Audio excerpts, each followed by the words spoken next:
बैसाख और ज्येष्ठ 2 महीने ऐसे होते हैं जिन 2 महीने के किसी भी 2 प्रदोष पर यदि अनार का पुष्प शंकर भगवान को समर्पित करा जाता है, भगवान शिव जी को अगर अनार का पुष्प समर्पित करा जाता है तो संपदा की कमी नहीं होती, कभी वैभव की कमी नहीं होती। केवल 2 महीना ऐसा होता है।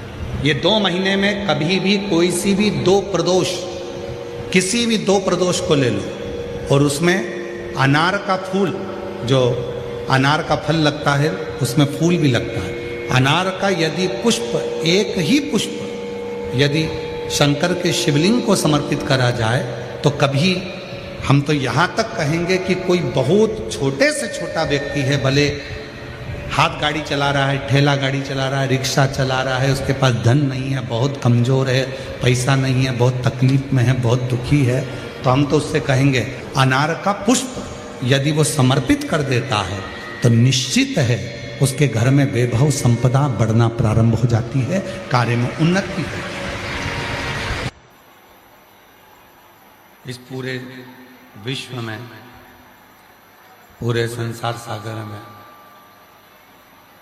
4 ऐसे होते हैं जिनके पास आशीर्वाद का भंडार होता है।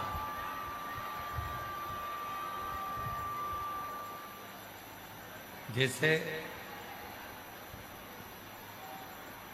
पानी की टंकी में पानी भरा होता है, केवल नल चालू करना रहता है और वो पानी की टंकी का जो नल होता है वो ऊपर नहीं होता, नीचे होता है।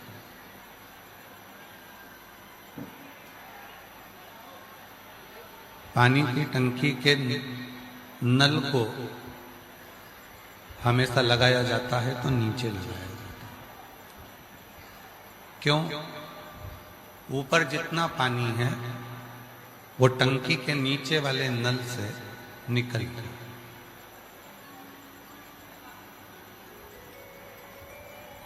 पानी की टंकी में पानी भरा है और नल जो लगाया गया वो नीचे लगाया,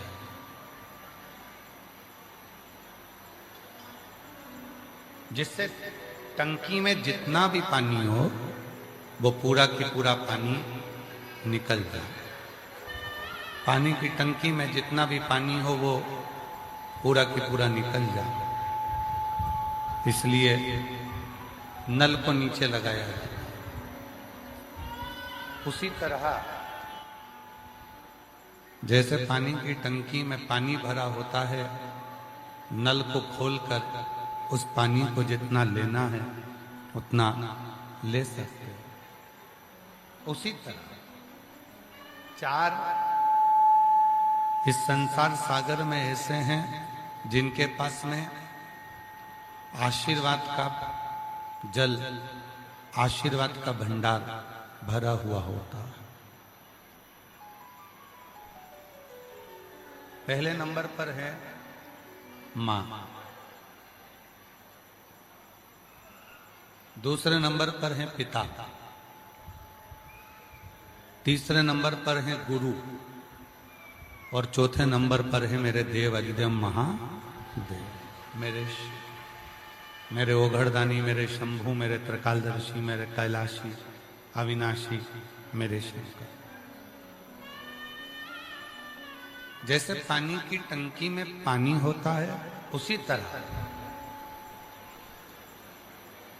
माता, पिता, गुरु और मेरा देव अधिदेव महादेव, इनके चरणों में एक नल लगा हुआ है। बस वो चरण को तुमने छुआ और इन चारों का आशीर्वाद, इन चारों की कृपा तुम पर होना प्रारंभ हो जाती है। ये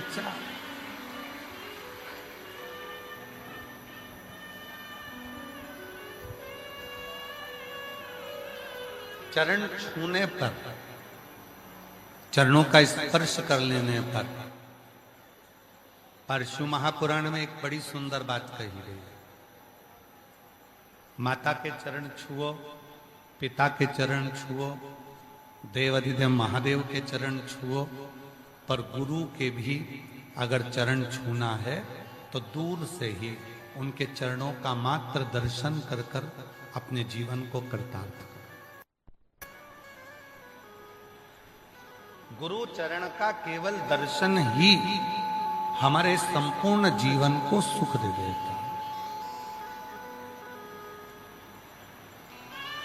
गुरु चरण का केवल दर्शन ही हमारे जीवन को आनंदित कर देता है। आप लोगों को मालूम है अपने घर में गुरु का फोटो क्यों लगाया जाता है? अपने घर में अपन गुरु जी का फोटो क्यों लगाते हैं? कभी किसी से पूछा कि हमारे अपने घर में गुरु जी का फोटो क्यों लगाया जाता है? गुरु का फोटो क्यों लगाना चाहिए? जिसको आप हृदय से गुरु मानते हो उसका फोटो अपने घर में क्यों लगाते हो? उसका एक कारण, गुरु दिन रात भगवान शंकर की अविरल भक्ति में डूबा हुआ होता है, भगवान के भजन में डूबा हुआ होता है। उसके भजन करने पर, उसके स्मरण करने पर शिव की दृष्टि एक न एक दिन उस गुरु पर जरूर पड़ती है। और यदि उस गुरु का चित्र हमारे अपने घर में होता है तो जब शिव की दृष्टि गुरु पर होती है तो उनकी दृष्टि हमारे घर पर भी हो जाती है और हमारे घर का भी कल्याण हो जाता है।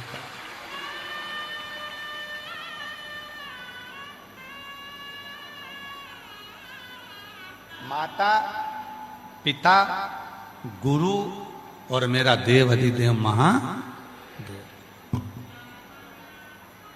इनके चरणों में जब हम प्रणाम करते हैं, इनके चरणों में जब हम नमन करते हैं तो हमको प्राप्ति होती है।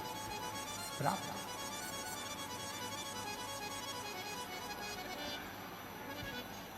क्रीम कौन कौन लगाता है अपने चेहरे पर? जरा हाथ उठाओ तो। कोई सा भी क्रीम लगाते हो? लगाते तो हो, चलो ठीक है। अगर क्रीम नहीं लगाते तो एक काम करो, दांत कौन कौन घिसता है? ब्रश करते हो सब पेस्ट से? जम के तो बोलो। कोई भी पेस्ट आप यूज करते हैं, कोई भी पेस्ट आपके पास में है, आप उससे दांत तो घिसते हैं?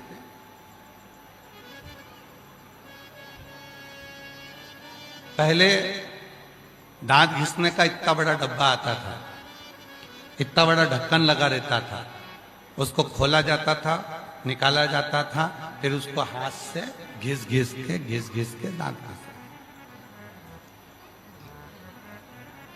बहुत पुरानी बात हो गई। अब दांत घिसना है तो पेस्ट आता है। पेस्ट से, उस पेस्ट के अंदर के भाग को निकालने के लिए क्या करना पड़ता है? उसको थोड़ा सा दबाना पड़ता है। कहां दबाना पड़ेगा? उसके मुंह पर, जम के बोलो। उसके बीच में नहीं, पेस्ट को दबाना पड़ेगा नीचे। नीचे जैसे ही दबाएंगे वैसे ही उस पेस्ट बाहर निकल कर आ जाता है। क्रीम को जैसे ही नीचे से दबाएंगे क्रीम निकलकर बाहर आ जाता है। उसी तरह माता, पिता, गुरु और महादेव के चरण को जैसे ही दबाते हैं तो उनका आशीर्वाद निकलकर बाहर आ जाता है।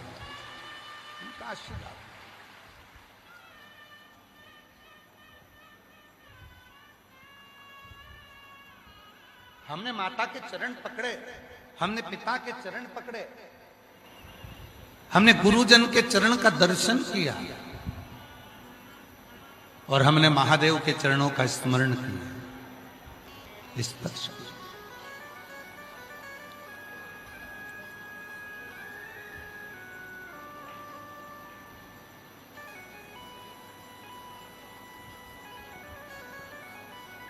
बस जैसे ही हम महादेव का चरण का स्पर्श करते हैं,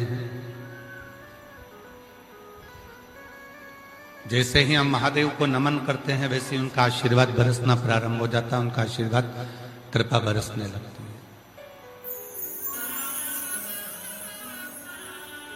माता पिता गुरु और महादेव, इनके चरणों का स्मरण, इनके चरणों की प्रीति, इनके चरणों को नमन हमारे जीवन में एक सुख की अनुभूति करा देता, आनंद की अनुभूति करा देता। कभी बन सके तो अपने माता के चरणों को नित्य नमन करो।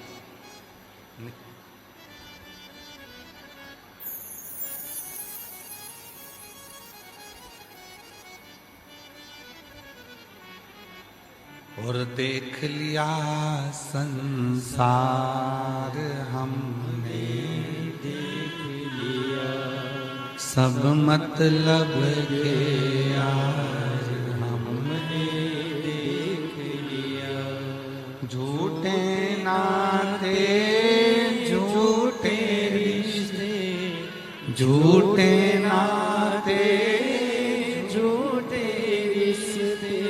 अरे झूठा है संसार हमने देख लिया, सब मतलब के यार हमने देख लिया। ओ देख लिया संसार हमने देख लिया। एक माता के चरण में नित्य बैठो, पिता के चरण में नित्य बैठो। गुरु रोज नहीं मिल सकते, पर बन सके तो गुरु ने जो जीवन में मंत्र दिया है उस मंत्र का स्मरण जरूर।